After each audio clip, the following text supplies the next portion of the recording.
Hey everybody, Edo here, and I am super excited today because I have Raphael Stocker from BFF on the line. Say hello, sir. Hi, Edo. Nice to be here. Yes, it's super exciting. If you might not be familiar with BFF, which is best friends forever, because he's co-founder, co-creator with two other guys, but also Hidden Leaders, which is live on Kickstarter now and doing fantastic. You guys are up over 100,000.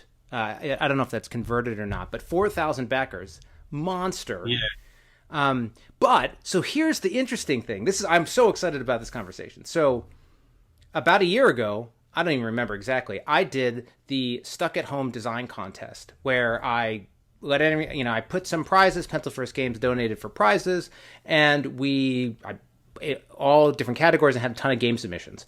One of which was Hidden Leaders, same name. I went back. I'm going to put it on the screen. I can't show it to you while we're talking, but I'll put it on the screen after to look at what you submitted. And I just really, we're going to talk about a lot of stuff, but I really want everyone to look at what these guys submitted because it's icons and text. You go to Hidden Leaders and you're like, that game is gorgeous. The character design is fantastic. The graphic design, the colors. But when you guys submitted, it's just icons and more icons and tons of text and a really simplified board. Mechanically, there's a lot of similarities between it is. We'll talk about that. But I think this is such a great example of like where you can take a really very extremely straightforward, prototype design, functional pen and paper piece and move it into just a gorgeous execution. But the other interesting thing is like, we never really talked, right? So like you guys submitted, and I think I maybe said a note to you guys, or like there was a couple email back and forth maybe, but then, you were like, we're still going to go for it, even though we didn't win, we're going to go for it or something like that. And I was like, great, let me know when you launch. And that was basically it until I started seeing it pop up. So can you take us through, like, people are going to see what I put on screen, like how much effort you did leading up to the contest? Was it like, how did you start? Like, where did you guys start? And then to the contest, and then what you did after that? Like, just the whole story. This is what we're going to do for the next 20 minutes. Okay. I'm happy with that. I have no idea what you're about to tell me. Let's do this. Yeah. Let's find out. I don't know either.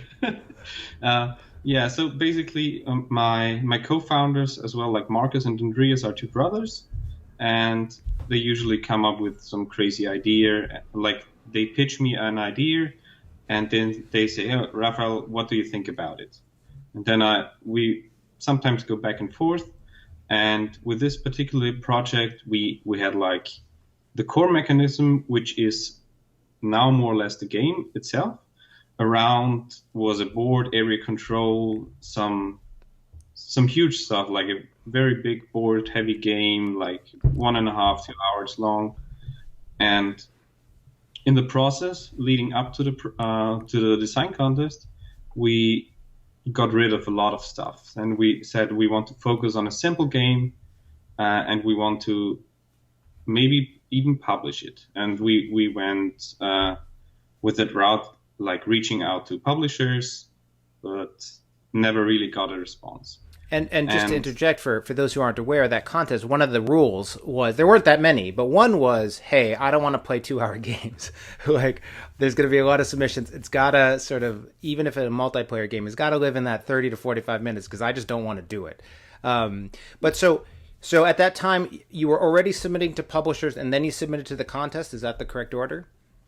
I think it was like parallel. Oh, okay. Because like at the first lockdown, which happened like in March, I think it was about the time, if I remember correctly, when you put up the design contest, and we were like all over the place. We're super pumped and like having a lot of time because we couldn't see our friends. Right. And we were like brainstorming heavily about the game. And we took this idea we had like in our minds for quite some time. And then I said to my friends, like, hey, Edo is doing this design contest, and it would like be a nice way to get started and to like get the thing going, and maybe even get some feedback from the community or from Edo himself, so we can like progress this game into the right direction. And they said like, yeah, we will remember that. Keep us informed. And then when it was like 2 weeks ahead, like submitting, guys, we need to do this. I want to do this. He's an awesome guy, and I really want to have his input, because like I've watched over like the last year, I've watched so many of your league videos. Sure. And it really helped me a lot. So I was like, hey, this guy can totally bring something to the table. And then I think I even asked you like, am I allowed to use like unlicensed art? And you said no. Oh yeah, that's right. That's right. Yeah, you were like, can I know. I was just like, don't do that. Like, just because I didn't want to deal with it at the time. I remember that. Well, what were you gonna use? I think, were you gonna use Pokemon or something, or am I crazy? What were you thinking of using? It was like more or less some D&D characters. Oh, D&D like, characters, right? Cut out. It was at first a game located in the epic fantasy universe. We had like another artist leading like to the campaign it now is from Romania, and we were happy with the design, and but we didn't think about like what art and what illustrations fit with the game we do. So we don't want to create an epic game assuming it will be 2 hours long, or even like a next resetting. So, right. At some points we did the cut and we said like, this isn't going to work. This artwork is not the game, is not cohesive with the game we want to create. And then a fellow friend of mine, like Marcus, reached out to Roland Revenge, who also did Ruthless and Western Legends. He just wrote like, can you like consult us in the design process and help us find an artist? And then he came up with Satoshi Matsura, who is a Japanese artist, and he does these amazing characters. Oh like, man, it's so good. Days. His portfolio is huge, and he's on ArtStation everywhere. So he creates characters on the fly. And so yeah, we were. But hold on, just so I get this. Okay, so you were like submitting, and then you're like, "Hey, can we use unlicensed art?" And I was like, "Please don't use unlicensed art." And so you submit again, as I showed earlier, this like very super clean, simple like layout, like you know. And so and then at that point you don't win, right? And so were you guys like, because I remember you were still like, we're gonna go do it. At that point, had you gotten the artist yet, or does that happen after? Like where? I think the artist happened in May, probably May to. No, we were still using the scrappy D&D art, which we put out for you. Yeah, thank you for pulling it all. Go ahead. Yeah. And it was so funny because when I reached out to you later, if you're interested in covering the game, I think you couldn't even remember the game because you were like playing 90 games or 90 game entries. And I said, I have to look up the game again. And fortunately, we didn't change the name since then. Oh, yeah. I was able to find... I have them. I mean, I was able to pull it up. But yeah, I think it's really interesting how things move and develop. And it's actually sort of amazing you have the same name after all of it. It's very evocative of the game you made, right? This is the type of game we're doing. But I'm looking at this while we're talking, and there's elements to it that... like one of the things we've talked about, because I've played the Kickstarter version. I did a review. I think you guys did a great job pulling it together. But one of the bits was just how it's the blue faction is like about balance. But I just noticed in the old one, actually, there's water on the edge, and we were talking about like the blue is water, but actually the icon you used for that faction in your prototype was just a balance. So I think that's super interesting as I'm looking back at it today at what you submitted. But so you're like, we're gonna do it. We refine the game. How close? I mean, I didn't play it again, but looking at this game now and having played the final one, it looks like a lot of it is close. I mean, the board has the tavern and the graveyard and the power track, and the power track looks like it's set up pretty similar. I'm looking at the different leader win conditions. They all look the same. How different is what I'm looking at now from what you submitted to the contest to what is live on Kickstarter today? I think there some changes, of course, but like those little tweaks we did over several iterations. I think we're now in version 23 and counting since then. So we did a lot of changing, like how the tavern functions. So at first I don't know if we even submitted that, but we stuck the heroes on top of each other on each slot. So you can only take the one on top, but there could be like 5 heroes stuck on all the tavern slots. So it weren't just three spots as it is now. And we came up with setup of cards. Like, for example, when you start the game, you have 5 hand cards instead of 3. So we came up with all those minor tweaks, which made the game like even more simple. Right. Because we want basically to have one in the family play the game with you. Yeah, as a compliment to the game, one of the things that I think really works about it is that, I mean, for my play style and what I enjoy playing, it is pretty compact time-wise. I mean, it's not 20 minutes, but it lives in that 30, 45 minutes, depending on who's playing, all that stuff. But there are a lot of fun, interesting decisions along the way, and both in terms of the area control or tracker dynamic and motion, as well as the the cards in my hand and the cards on the board and the cards on your board and the moving the cards around, like all of that play and dynamic plays pretty well in that tighter frame. And I think the art's such a nice compliment because it has so much personality. It's not a game where you're like going deep into a D&D story in the process, but it's just overflowing with personality, which I think is great. Yeah, our third member, Andreas, he does a lot of game mastering, and he's also the story writer, both of our world and of our characters. So he gave them really sometimes silly names like Vegetarian Shark Guard and such things. So he really thinks what this character can translate, and we also want to make the people smile when they play our game. And sometimes people also like go, okay, I just want to play this card because he's so awesome. They don't know about the ability. Yeah. And this always makes him smile when he's getting some compliment for the character design.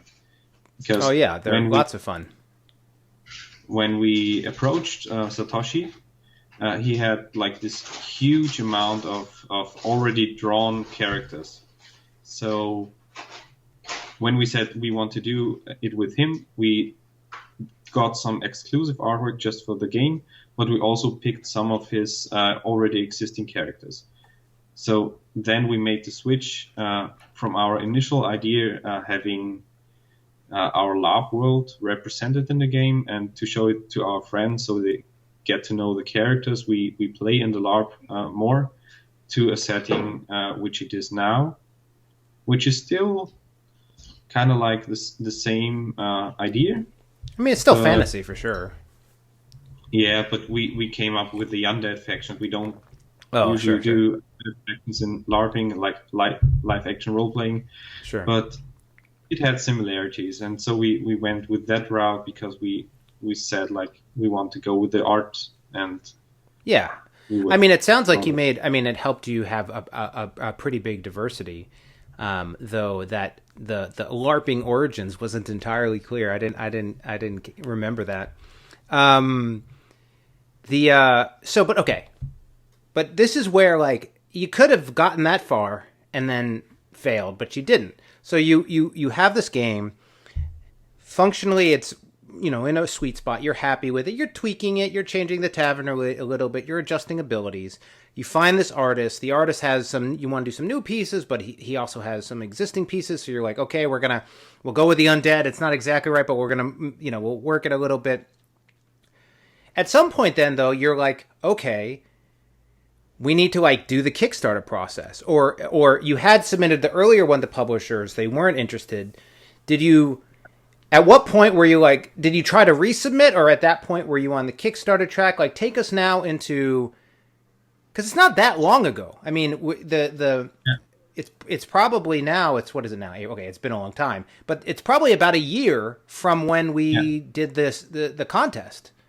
To almost the day, like pretty close.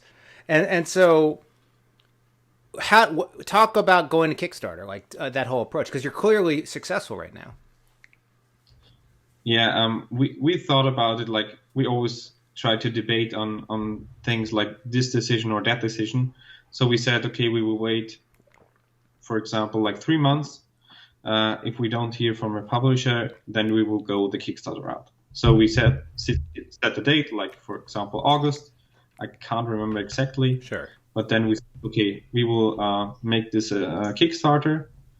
And yeah, we couldn't be more happy about it, because, like, in the process with all the artwork and the development of the game, we then got reached out by publishers who were interested in covering or localizing the game. And then we even found an agent who, like, we were first-time creators. We were not expecting this huge amount of support, and we're so happy that we have some support from people around us who can help us try to get into the industry and to connect with people, because we had no clue about shipping and such stuff as contracts, localization.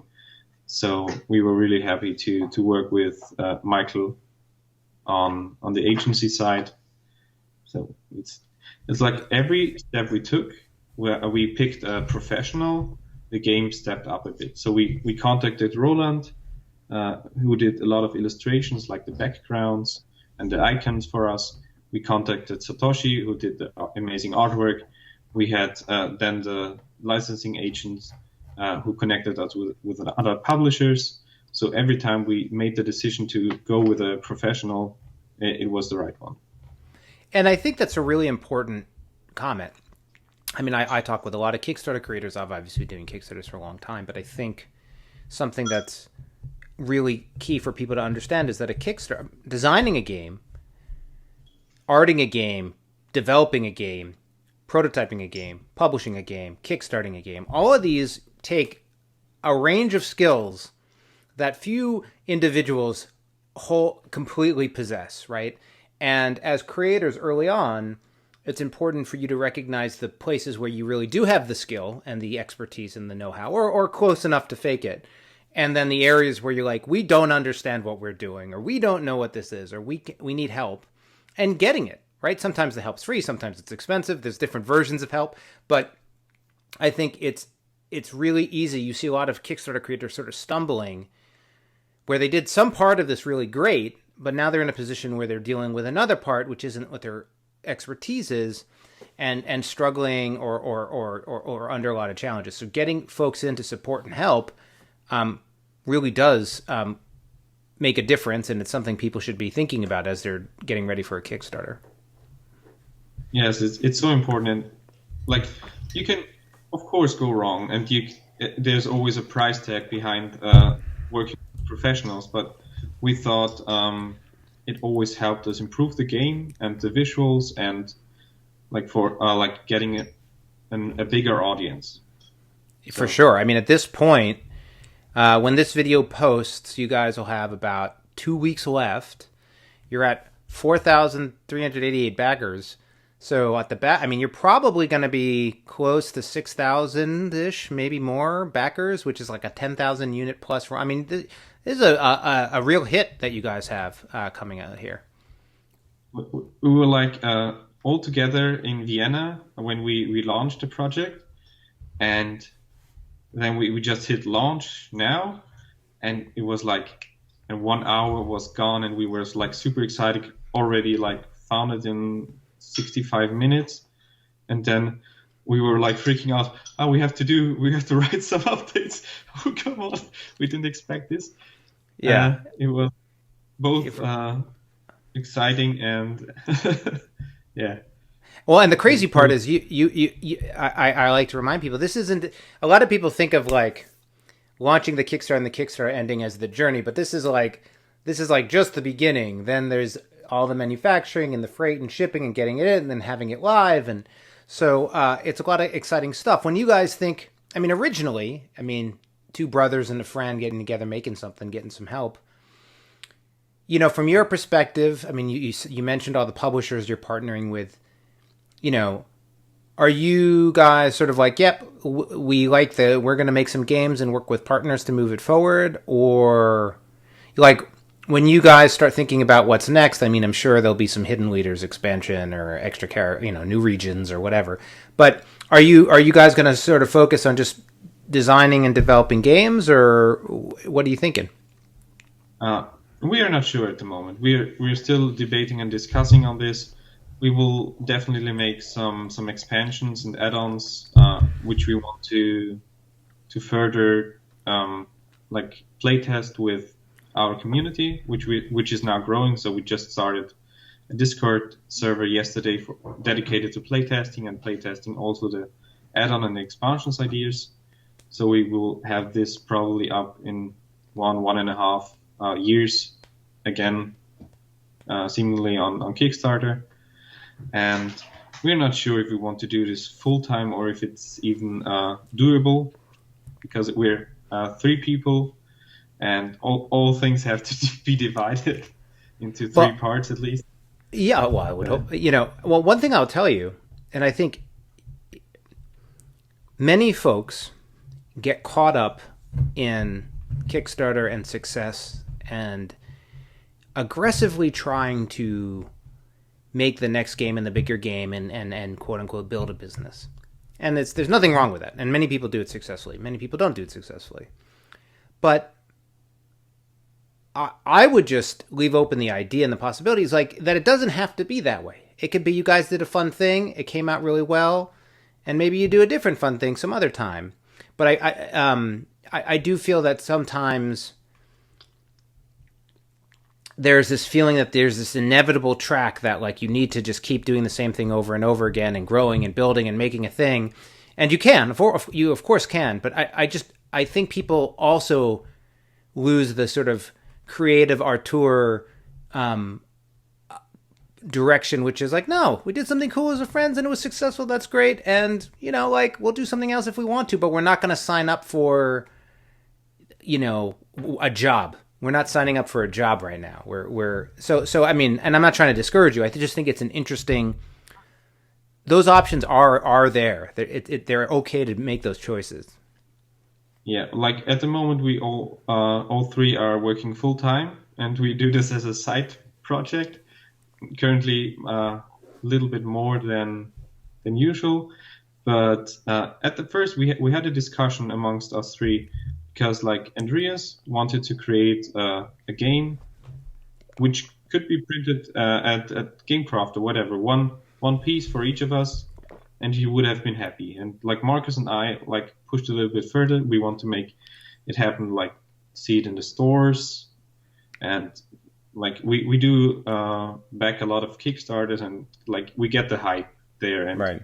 We love the community, and they're amazing. That's the most thing like which blew our mind is like how engaged the community is. Like, we get messages like supporting us. We now have like a moderator, even like Becker being a moderator on our Discord server after 1 day, because he's so amazing. And yeah, it's a total viable point to just do it as a side project. And we think we will do this way, but you never know. Let's see what in 1 year what the project is about. Yeah, well, no, I think it's great, and so awesome to see the success. I think that it's great to see a product grow upwards and outwards from initial initial simple concept. And I also think, not to say that I like smaller games, but I do think that there can also oftentimes be something really healthy in taking a game that's sort of like got all this stuff and boiling it down to sort of what's cool and engaging and fun. There's an expression, I'm trying to remember what it was. Not fun factor. Fun factor is the old gaming expression. What is it? The idea of like, the density of fun. Like basically like, hey, you're doing all these things, but like, how do you make sure that it's really dense with fun and you're not wasting people's time and they're really engaging? And I think this product ended at a good place where you've collapsed it into like, even when I think of this game a little bit, I think of Citadels a little bit. But even in Citadels can be a little slow. Like you can get to that point in Citadels where you're like, this game's never going to end. It will, but like, and I like, because of the track, because of the hidden leaders, I think this game does a good job of keeping it engaging. Cool. Like the most important part. Yeah. It's like bringing people to the table having fun. Sure. If you do this 2-hour game, it's fine, and if you do it in a 10-minute game, it's totally viable. Yeah. Well, and super super awesome to this really, as independent from the contest, sort of came out of and was a part of this sort of challenging period of global history that allowed for you and those guys to have some extra time stuck at home to make something cool, right? Yeah, like when I watched one of your videos, I think you said like, yeah, reach out to me, I will support like new creators. And then you had, I think it was on your website prior, I think you relaunched it some time ago, and you had a video like giving tips for like creators launching a Kickstarter, right? And you mentioned like reaching out to YouTubers and following them and like engaging in their conversation, and basically that was one of my main focuses over the last year, like engaging with people on YouTube, getting to know them, getting a feeling if they would like our game. And we had like 30 YouTubers covering our game, so that was an amazing support. For sure. And just to echo that, and I think I've mentioned in a few videos, but certainly, right, like, I get the out of the blue email all the time, right, where you're like, I don't know who this person is. They didn't even put my name at the top, right? And I think that engaging with and participating in the community makes people aware and interested in supporting each other. And I think that by and large, the board game community is very supportive of each other. And so I'm glad that advice resonated and proved out. You really do have quite the selection of folks who played. And again, I'll just say this one more time for folks who are thinking about long games versus short games. Having a short game that's easy to play and easy to learn is so much easier, even as a content creator, right? Like if I can take the game and bring it to the table and just play it and people see it and they're excited and it's vibrant, it's so much easier than like a dense, more complicated. Now, obviously I have a different group of players than other people, but like, it's just easier to get somebody to play something for 30 minutes than 3 hours. It has to be. And so I definitely think there's an advantage to it. But no, I want to just, one last thing, be more than just the art, which is the illustrations, which are the character art, which is fantastic. Really great job on the graphic design, right? The use of color, like bright, bold color, the iconography, the layout, really pops, really in that sort of, I think of stuff like Dice Throne that have like that kind of pop, and it has that kind of pop. So cool. I mean, we've been on for 30 minutes, and I think we sort of covered it here. I really, I congratulations. I mean, you've got 2 more weeks to go, but great job, and I'm really excited for you guys. Thank you very much. Like we are still excited. Like pumping our hearts, like refreshing the game page more often than we should. Yeah. Yeah. Yes. Awesome. Awesome. All right. Well, thanks so much. And thanks everyone for watching. Bye. Okay. Thanks, Edo. Hey everybody, Edo here, and thanks for watching Gaming with Edo. Reviews over here on this playlist, League and Insider videos over here on this one. Subscribe, share, all that good stuff. But most importantly, play some great games. Thanks.